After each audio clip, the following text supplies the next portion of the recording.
देखिए, पहले तो मेरा कहना है कि ये पानी जैसी आपदा फ्लड जो आया है, ये एक नेचुरल कैलामिटी है, प्राकृतिक आपदा है, इसमें राजनीति नहीं करनी चाहिए, ऐसा मेरा कहना है। नमस्कार दोस्तों, अब बात करेंगे देश की राजधानी दिल्ली की, जहां पर आई बाढ़ ने दिल्ली वालों को काफ़ी परेशान कर दिया है। सन 70 के बाद इतनी बड़ी बाढ़ दिल्ली में देखने को मिली है। राजधानी दिल्ली में चाहे लाल किला हो या दिल्ली राजघाट हो या ITO हो, सभी जगहों पर पानी इतना ज़्यादा भर गया कि सड़कें लबालब पानी से डूब गईं। फिलहाल पानी का जलस्तर तो कम हो रहा है, लेकिन मुश्किलें अभी बढ़ गई हैं। दिल्ली के कई इलाकों में शनिवार को जोरदार बारिश देखी गई। ऐसे में बाढ़ की मार झेल रहे दिल्ली वालों की मुसीबत और बढ़ सकती है, ऐसा मौसम विभाग का कहना है। शनिवार को यमुना का जलस्तर थोड़ा कम जरूर हुआ, लेकिन बाढ़ की स्थिति अभी भी बरकरार है। ऐसे में भारी बारिश से मामला और गंभीर हो सकता है। दिल्ली में जो बाढ़ है और पानी आया है, हरियाणा में भी काफी प्रभावित हुआ है बाढ़ के चलते। क्या ताजा हालात हैं और क्या अपडेट? दिल्ली सरकार आरोप भी लगा रही है। देखिए, पहले तो मेरा कहना है कि ये पानी जैसी आपदा फ्लड जो आया है, ये एक नेचुरल कैलामिटी है, प्राकृतिक आपदा है, इसमें राजनीति नहीं करनी चाहिए, ऐसा मेरा कहना है।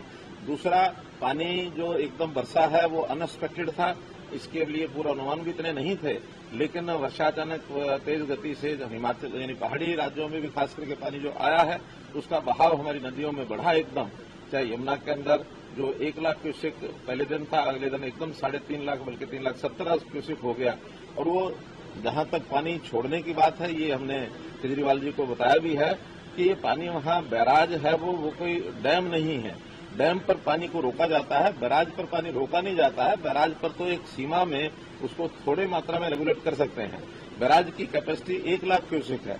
1 लाख क्यूसेक से ऊपर जो आएगा नेचुरली वो जाएगा, उसको रोकना कठिन है। और उस पानी के वहां से फ्लो करने के बाद सबसे पहले तो पीड़ित हरियाणा स्वयं ही है कि हमारे अपने जिले, चाहे उसमें यमुना जिला हो, करनाल जिला हो, पानीपत है अथवा सोनीपत है, उसके बाद जाकर दिल्ली की बारी आती है। तो हम स्वयं भी प्रभावित हैं। उनको इस प्रकार का विषय नहीं रखना चाहिए कि पानी ज्यादा छोड़ा गया है। जितनी सीमा उसकी रोकने की होती है वही रुकती है, ज्यादा पानी उसमें आता ही है। इसके बाद बाकी नदियों में भी जो पानी बहा है उसमें काफी राहत हो गई है और अब धीरे धीरे पानी आगे बढ़ करके और हम राहत की ओर जा रहे हैं। देश की राजधानी दिल्ली में बाढ़ के सितम के बीच शनिवार को दिल्ली NCR के कई इलाकों में भारी बारिश हुई। दिल्ली के ITO, राजघाट, द्वारका, जनकपुरी और सागरपुर इलाके में झमाझम बारिश देखने को मिली है। वहीं नोएडा, फरीदाबाद और गाजियाबाद NCR के कई इलाकों में भी शुक्रवार रात से ही रुक रुक कर बारिश का सिलसिला जारी है। रेगुलेटर है दिल्ली जल बोर्ड का, आप देख रहे हो पानी का बहाव बहुत ज़्यादा है और इतना मोटा रेगुलेटर है, ये भी मुड़ गया पूरा का पूरा। और जब वो एक प्लेट थी वो ऐसे मुड़ गई तो साइड में से और नीचे से पानी शहर के अंदर एंटर करने लग गया। तो अब इसको रिपेयर कर रहे हैं। सारी रात यहाँ पे इंजीनियर्स ने कोशिश की है। हमें लगता है 3-4 घंटे के अंदर काबू हो जाना। बीजेपी की तरफ से सवाल खड़ा किया जा रहा है कि ये सरकार को अभी पता इस ही टाइम नहीं है। राजनीति नहीं करनी चाहिए। बीजेपी जो भी कह रही है मैं उस पर कोई जवाब नहीं देना चाहूँगा। लेकिन ये वो नाला है जिसकी वजह से ITO और आसपास का पूरा इलाका डूबा हुआ है। मैं सहमत हूँ, इसीलिए मैं भी यहाँ आया हूँ, LG साहब भी यहाँ आए हैं और सब लोग लगे हुए हैं। तो कितनी देर में अगर 3-4 घंटे और यमुना का जलस्तर भी कम होने लगा है तो उम्मीद कर रहे हैं कि हालात 24-48 घंटे में सामान्य होंगे? कल फिर बारिश आने का अंदेशा है, तो देखते हैं, उम्मीद करते हैं कि जलस्तर जो नीचे जा रहा है वो नीचे ही जाता रहे। सर, इसके मद्देनजर क्या प्रिकॉशनरी मेजर सर गवर्नमेंट ले रही है? क्या कदम उठाए सरकार? क्या कदम उठाए? सभी जो भी करने की जरूरत पड़ रही है, जैसे आज कल शाम से ये ब्रीच का पता चला तो पूरी रात सौरभ भारद्वाज यहीं पे थे और मजदूरों से करा रहे थे। अब सुबह आर्मी और NDRF आए हैं और साथ मिलके कर रहे हैं। बस एक सवाल और, यहाँ पर एक पीछे एक और ब्रिज भी है जो ITO वाला ब्रिज है, कहा जा रहा है उसके भी गेट बंद है, वो हरियाणा सरकार के पास आता है, ऐसी कोई जानकारी? वो 32 वहाँ पे गेट थे जिसमें से 5 गेट खुल नहीं पाए। वो हरियाणा सरकार मेंटेन करती है, उनको भी खोलने की कल से कोशिश जारी है। लेकिन वो ऐसे माहौल में भी क्या पहले कांटेक्ट किया गया था, क्योंकि 5 गेट नहीं खुलना, वो भी ऐसे माहौल में जब पानी का फ्लो यहाँ कितना ज़्यादा होना चाहिए था। हरियाणा मेंटेन करता है उसको, हरियाणा सरकार के अधीन आते हैं वो। सर रात से बुलाया हुआ उनके इंजीनियर्स वो लगे हुए हैं, सब लोग लगे हुए हैं उसमें। अभी इस टाइम एक दूसरे को दोष देने का टाइम नहीं है। तो अगर वो गेट खुले होते तो शायद थोड़ा सा एग्जिट, जो पानी दिल्ली में एंटर कर रहा है वो उसको एग्जिट होने में थोड़ी ज़्यादा तेजी मिली। एनसीआर के अधिकांश इलाकों में शनिवार शाम को भी जोरदार बारिश हुई। बारिश का बेहिसाब बरसना दिल्ली वालों के लिए अच्छा संकेत नहीं है। अब तेज बारिश का सिलसिला यूं ही जारी रहा तो दिल्ली में बाढ़ से स्थिति और खराब हो सकती है। मौसम विभाग के अनुसार दिल्ली में पिछले 3 घंटों के दौरान लगभग 11 मिमी बारिश हुई है। वहीं मौसम विभाग डरा रहा है, उसकी चेतावनी। उधर मौसम विभाग की ओर से शुक्रवार को दिल्ली के लिए बारिश का येलो अलर्ट जारी कर दिया गया था। मौसम विभाग की चेतावनी के बाद से ही दिल्ली में बाढ़ का खतरा और बढ़ सकता है। दिल्ली में बाढ़ का कहर अभी फिलहाल जारी है। यमुना नदी के जलस्तर में मामूली कमी के बावजूद शनिवार को दिल्ली में कई हिस्सों में बाढ़ की स्थिति बरकरार है। शनिवार सुबह तक जलस्तर 207.53 मीटर था, जो अभी भी खतरे के स्तर से 2.20 मीटर ऊपर बह रहा है। 9 तारीख को इनको इन्फॉर्म करने के बाद भी 72 घंटे का समय इनके पास है। आप ये व्यवस्था करें, कैसे करते? 10 जुलाई को इनको फिर दोबारा मेट्रोलॉजी डिपार्टमेंट ने भी कहा और हरियाणा सरकार ने भी कहा कि हाई फ्लड की वार्निंग इनको दी कि हमें पानी छोड़ना है, इसलिए दिल्ली इसकी व्यवस्था करे। उस व्यवस्था को मद्देनजर रखते हुए केजरीवाल साहब से पूछना चाहते हैं कि 13 तारीख को यह पानी पहुंचना था। इस आफत से निपटने के लिए आपने बरसात से पहले को तैयारी मीटिंग की क्या? हमारे देश में क्या हर जगह कहीं भी इस प्रकार की चीजें होती हैं तो बरसात से पहले मुख्यमंत्री भी सभी राजनीतिक दल, एक्सपर्ट, तजुर्बे वाले अधिकारियों के साथ सामूहिक मीटिंग करते हैं। मॉक ड्रिल की जाती है कि पानी आएगा तो उसको कैसे कैसे देखा जाए, गेट हमारे कैसे हैं, नाले हमारे उनके कैसे हैं, हमारे नाले कच्चे तो नहीं हैं, बेड टूट तो नहीं जाएंगे, ये चेक होती है। कुछ नहीं किया महाशय जी ने, क्योंकि आईआईटी से पढ़े लिखे थे ना, आईआईटी ने बहुत पढ़े लिखे हैं और पढ़े लिखे होने के नाते मैं पूछना चाहता हूं, पढ़ाई करते वक्त क्या आईआईटी कहीं बंक मारकर की थी या आईआईटी में षड्यंत्र रचते रहते थे कि जब मैं ऐसे पढ़ लिख कर जाऊंगा तो कैसे षड्यंत्र रचकर लोगों को गुमराह करके सत्ता पर मैं आसीन होऊंगा?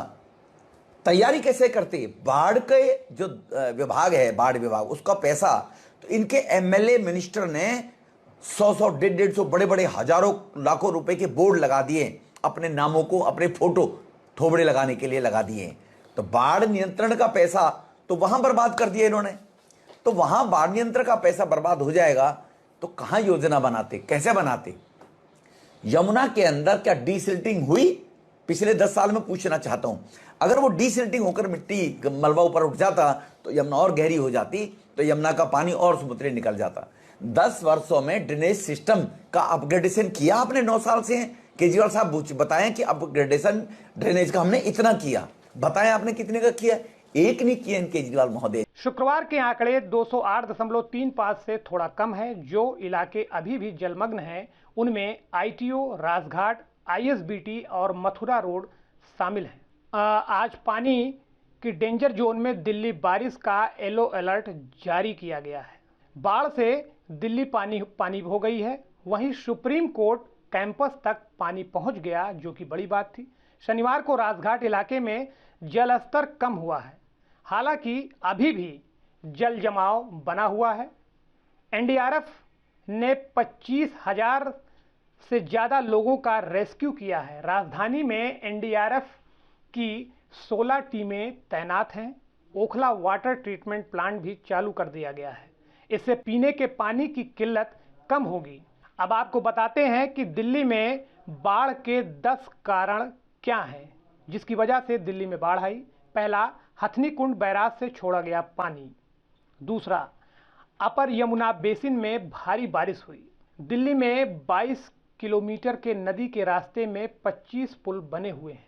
करीब 800 मीटर की दूरी पर एक पुल बना हुआ है। यमुना के ऊपरी हिस्से में कई बांध बने हुए हैं। बाढ़ के मैदान का अतिक्रमण और वहीं वेटलैंड पर अतिक्रमण कर दिया गया है। बाढ़ के मैदान में कूड़ा डालना ये भी एक बड़ा कारण है। स्थानीय जमीन में बहता पानी ना तो धरती में जा पाता है और ना ही भाप बनकर उड़ पाता है। पानी के आसानी से निकासी के लिए बेहतर ड्रेनेज सिस्टम नहीं है फिलहाल दिल्ली में। ये भी जानिए कि बाढ़ से ज़्यादा प्रभावित दिल्ली के इलाके कौन से हैं जहां पर ज़्यादा बाढ़ का प्रभाव दिखाई पड़ रहा है, जैसे सिविल लाइंस, बेला रोड, राम किशोर रोड, यमुना बाजार, ISBT, Kashmiri gate, Lal Qila, Shankaracharya road, Majnu का टीला, खड्डा कॉलोनी, बाटला हाउस, शिव विहार, खजूरी खास, सोनिया विहार, किराड़ी, किस्वे कैंप, GTB नगर रोड ट्रैफिक के लिए पुराने रेलवे ब्रिज को बंद कर दिया गया है। तो हमने आपको ये बताया कि फिलहाल दिल्ली के प्रभावित इलाके कौन से थे, लेकिन बाढ़ से परेशान दिल्ली वालों को फिलहाल तो मौसम की मार से राहत नहीं मिलने वाली है, ऐसा मौसम विभाग का कहना है। मौसम विभाग ने येलो अलर्ट जारी करते हुए दिल्ली में अगले 5 दिन बारिश की आशंका जताई है। वहीं प्रशासन की तरफ से यह बताया गया है कि दिल्ली में पानी कम होने लगा है, लेकिन अभी भी खतरे के आसार बने हुए हैं। वहीं दिल्ली में बाढ़ पर राजनीति भी शुरू हो गई है, जो कि नहीं होनी चाहिए। आम आदमी पार्टी अपनी बात बीजेपी पर थोपती है, तो वहीं बीजेपी अपनी बात आम आदमी पार्टी पर ढकेल देती है। दोनों एक दूसरे के कट्टर दुश्मन बने हुए हैं। दोनों पार्टियां आरोप प्रत्यारोप की झड़ी लगाते हुए बचने का प्रयास कर रहे हैं। दिल्ली में जो बाढ़ का संकट है, ये भारतीय जनता पार्टी और केंद्र सरकार के द्वारा प्रायोजित संकट है। ये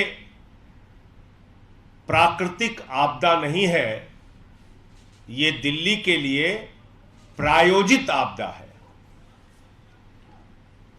और अपनी दुर्भावना और नफरत की राजनीति के कारण प्रधानमंत्री नरेंद्र मोदी जी हो या उनकी सरकार हो या उनकी पार्टी हो, उसका एक ही मकसद रहता है, दिल्ली के लोगों को परेशान करो, उनको सजा दो, अरविंद केजरीवाल को किसी भी तरीके से बदनाम करो। अब आप लोग देख रहे हैं कि पिछले 6 दिन से दिल्ली में बारिश नहीं हुई।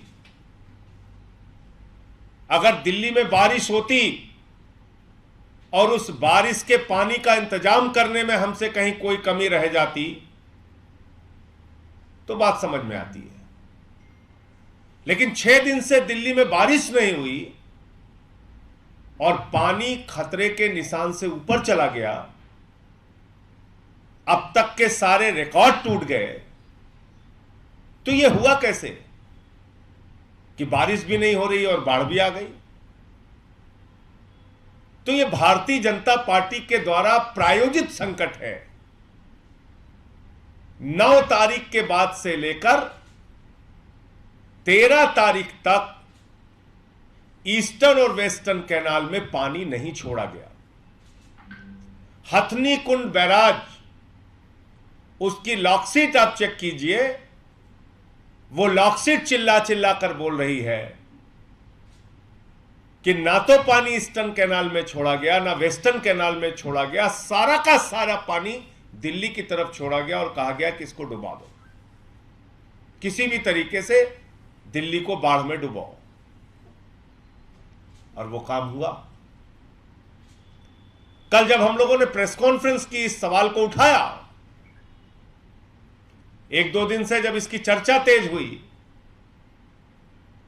उसके पहले सौरभ भारद्वाज जी ने, सोमनाथ भारती जी ने इस मामले को उठाया कि भाई किस तरीके से एक ही तरफ सारा पानी छोड़ा जा रहा है।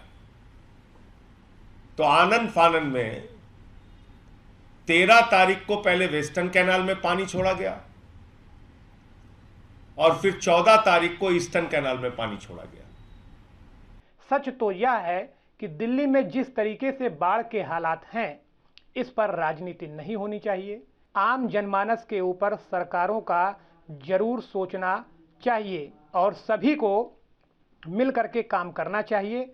आखिरकार इस बाढ़ पर कैसे राहत पाया जाए, लोगों को कैसे राहत पहुंचाई जा सके, इस भयंकर बाढ़ से कैसे निपटा जा सके, क्योंकि लोगों के जीवन का सवाल है और दिल्ली की जनता इस भयंकर बाढ़ से प्रभावित है। आज के वीडियो में बस इतना ही, लेकिन आखिरी में आप सबसे ये अपील करता हूं कि अगर आप बाढ़ प्रभावित या नदी के किनारे क्षेत्रों में रहते हैं तो आप अपने सामान की पैकिंग ज़रूर कर लीजिए और सुरक्षित स्थानों पर या सरकार के द्वारा बनाए गए राहत कैंप पर चले जाइए, क्योंकि पानी कभी भी घुस सकता है और काफ़ी देर हो सकती है। नमस्कार। ताज़ा खबरों से जुड़े रहने के लिए हमारे चैनल को सब्सक्राइब करें और बेल आइकन को दबाना ना भूलें, ताकि हर खबर की नोटिफिकेशन आपको मिलती रहे।